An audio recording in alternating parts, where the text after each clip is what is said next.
Dr. Peter Glidden, your steadfast advocate for health. Thanks for your time. Thanks for clicking through. We're going to talk about building health. And this is an important distinction because we haven't had a free medical market for over 108 years, and the only medical treatment strategies that we are aware of is pharmaceuticals and surgery. And pharmaceuticals and surgery are great for certain things, but they don't build health. And under the influence of drugs and surgery, as time goes by, your body gets weaker and weaker and weaker, and well, not so great.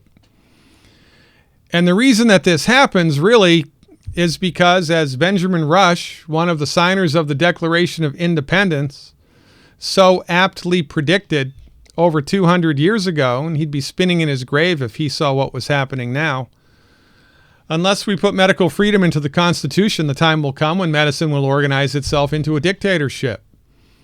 To restrict the art of healing to one class of men or women and deny equal privileges to others will constitute the Bastille of medical science. All such laws are un-American and despotic. But that's exactly what happened. And it happened so long ago that nobody even remembers that it happened.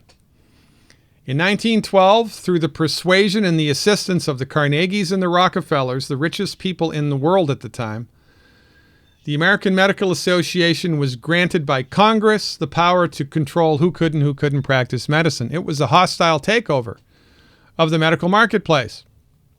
The MDs in the pharmaceutical industry took everything over and they kicked everybody else out. This happened in 1912. That was 108 years ago. And since the pharmaceutical industry has been in charge of medicine, the results have been horrible. I mean, thank God for trauma care and surgery, and insulin. But are you kidding me? 6 in 10 adults in the U.S. have a chronic disease. 4 in 10 have 2. Alzheimer's is escalating. Autism is escalating. The incidence of chronic disease is going up. Our life expectancy is coming down. How's that working for us? Well, not so great. And the only reason that the pharmaceutical industry is able to maintain its position at the top is because of vast political persuasion and money. The pharmaceutical industry enjoys more largesse from the United States government than the military-industrial complex does. For goodness sakes, it's massive amounts of money.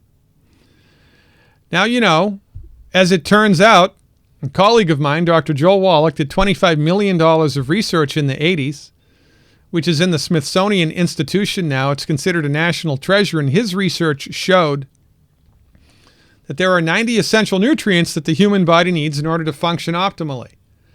An essential nutrient is something that your body needs, but it can't make.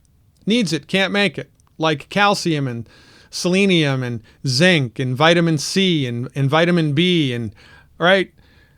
60 minerals, 16 vitamins, 12 amino acids, and 2 essential fats are essential. Your body needs them, but it can't make them. In our culture, this combination of nutrients is collectively referred to as 90 for life, which is an apt logo. It's an apt name because it's 90 essential nutrients that you need to take on a consistent basis for the rest of your life in order to have a healthy life. Oh, but Dr. Glidden, I can get all the nutrients I need from food. Well, if you believe that, you probably also believe in the Easter Bunny. Because it's not just tricky to get all your nutrients from food, it's impossible. You can't do it. And here's why. You can do math. The lion's share of your essential nutrient needs are minerals. Selenium, calcium, sulfur, zinc, magnesium, copper, right? Only problem is minerals can't be made by the human body. Minerals can't be made by plants. The only person that makes minerals is Mother Nature. Minerals either exist in the soil and they're sucked up by the plants, or they're not. They're not. Here's a map of selenium deposition in the topsoil in the U.S. In this map, if it's red, there's lots of selenium. Less, and as the colors go from red to yellow, less and less selenium.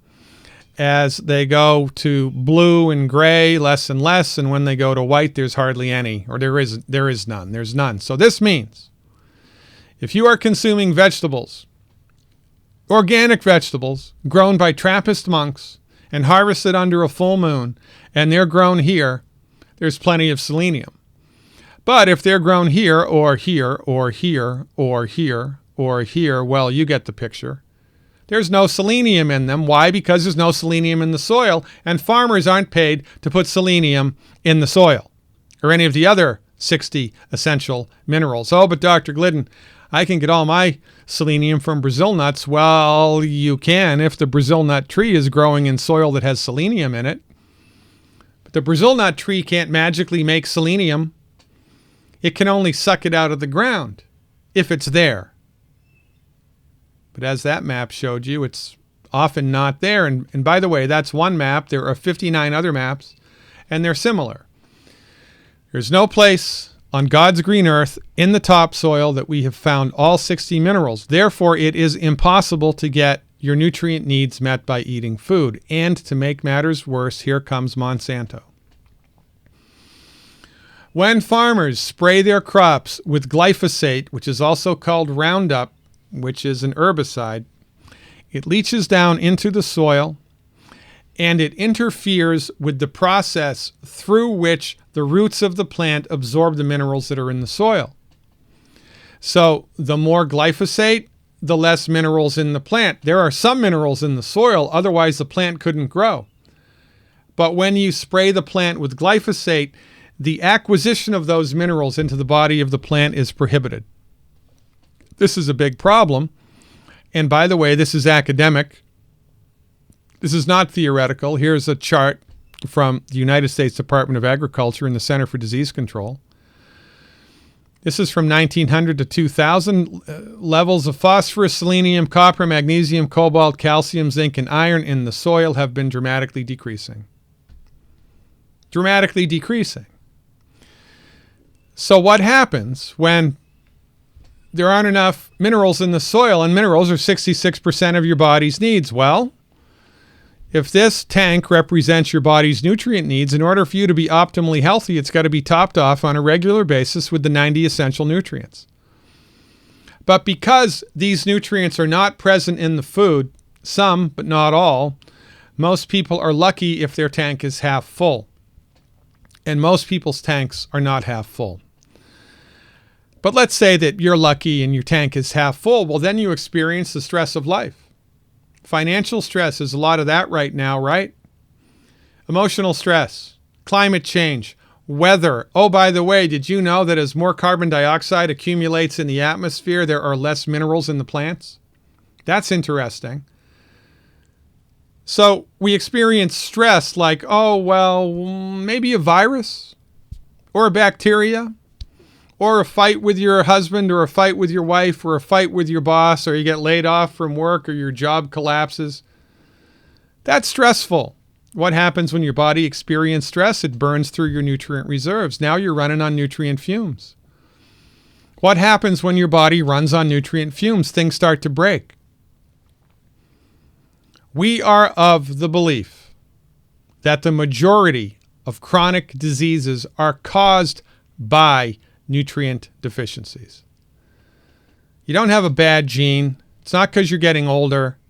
It's because your body ran out of the raw materials it needed to keep itself healthy. For instance, high blood pressure is related to not enough calcium and magnesium. Ringing in the ears, not enough calcium. Vertigo, not enough calcium, not enough sulfur-bearing molecules. Type 2 diabetes, multiple mineral deficiencies with an emphasis on chromium. Congestive heart failure, not enough vitamin B1. Asthma, not enough omega-3 essential fats. Obesity, multiple nutrient deficiencies. This is the secret to weight gain, weight loss that not even Oprah knows. For goodness sakes, we go from this to this in 70 years. You got to be kidding me. By the way, the United States is 42nd in the world in life expectancy. 42nd. Average life expectancy in the U.S. is 80 years of age, and that's getting less and less every year. And here's one of the reasons why. This map was generated by Lucien Lepage from Harvard University. It shows life expectancy by county in the United States. In this map, if it's red, you're dead. You see a pattern? People in the red counties live the shortest amount of time. They have the shortest life expectancy. What happens in those red counties? Well, it's the same doctors. It's the same water. It's the same medicine. It's the same air. Why do they get sick? Why do they die quicker than everybody else? Because, as you see, most of these red counties are below the Mason-Dixon line, and below the Mason-Dixon line, fried food is a religion. Fried food is loaded with a chemical called acrylamide, which is inflammatory and carcinogenic. This guy's been dead for 20 years. He's still killing people. Not on purpose. I mean, if you smoked a pack of cigarettes a day, you shouldn't be surprised if you develop lung cancer. Well, if you eat fried food for breakfast, lunch, and dinner on a regular basis, your health is going to go into the toilet because your body can't handle that stress. It's too much. It's too much. Well, as it turns out, there are 11 other foods which people eat all the time. Gee, I wonder why. Which are not good for them. It's like putting diesel fuel into an unleaded engine. That's a bad idea. Now, I want you to ask yourself a question. Who has given you advice about what foods are good and what foods are bad to eat? Who has given you that advice? Medical doctors who have no training, no respect, no appreciation, and no experience with medical nutrition. Oh, that's a good idea. How's that working for you? Not so great. So look, right, from the proper perspective, everything makes sense. Here's how it is. Nobody's nutritional tank is topped off because you can't get all your body's essential nutrient needs from food. You can't do it. It's impossible. Monsanto comes along and the nutrients that are in food are getting less and less and less and less, especially minerals. And everybody eats on a regular basis food that has net negative effects on their body. What do you think the result of all that is going to be? A nice, healthy, long-lived population? No. Everybody is going to be sick all of the time, which, by the way, was the title of my first book. Everybody is sick, and I know why. It's not genetic. It's not chemtrails. It's not cell phone radiation. It's not because you're getting older. It's because your body ran out of nutrients and you're eating all the wrong food on a regular basis. Period.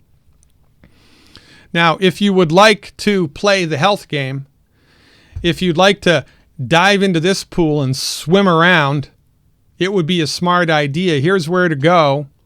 EiffelHealth.com. There's the phone number. EiffelHealth.com sells the most effective nutritional supplements I've seen in 31 years of clinical work. Now, there's a lot of nutritional supplement companies that only sell to doctors. You can only get their stuff if you're a licensed physician like myself, but this stuff is available over the counter. It's the most effective nutritional supplement line of products I've seen in 31 years of clinical work, period. This combination of products is called the Healthy Body Start Pack. The Healthy Body Start Pack plus the plant-derived minerals gives you all 90 essential nutrients. And that's a game changer, by the way. When you take this stuff into your body, arguably, ostensibly, it's going to be the first time in your life your nutritional tank has been topped off. And that makes all the difference in the world. Look, you can do all the research you want. You can do all the reading that you want. You can do all the clinical trials that you want. But where the rubber hits the road is results. That's the only reason my profession survives in such a hostile political climate. The pharmaceutical industry hates us. The pharmaceutical industry wants to take us down. Quite frankly, I'm surprised we've gotten this far. My profession licensed and regulated in 20 states right now. What does that mean? The laws of nature or science change when you cross a state line? Is that how it goes? I don't think so. So I would encourage you to take a walk on the wild side. Get these nutrients. Take them. See how they make you feel, because the proof of the pudding's in the eating. And I would guess that you're going to love the way that you feel, for goodness sakes. You can also get the 12 Bad Food List at EiffelHealth.com. It's free, by the way, plus a video which explains why these foods are bad. Check it out, ladies and gentlemen. You don't know what you don't know. And when it comes to applied medical nutrition, You would be hard-pressed to find anything better than this. Thanks for your time. I am and always will be your steadfast advocate for health, Dr. Peter Glidden. God willing and the creek don't rise, I'll see you around campus.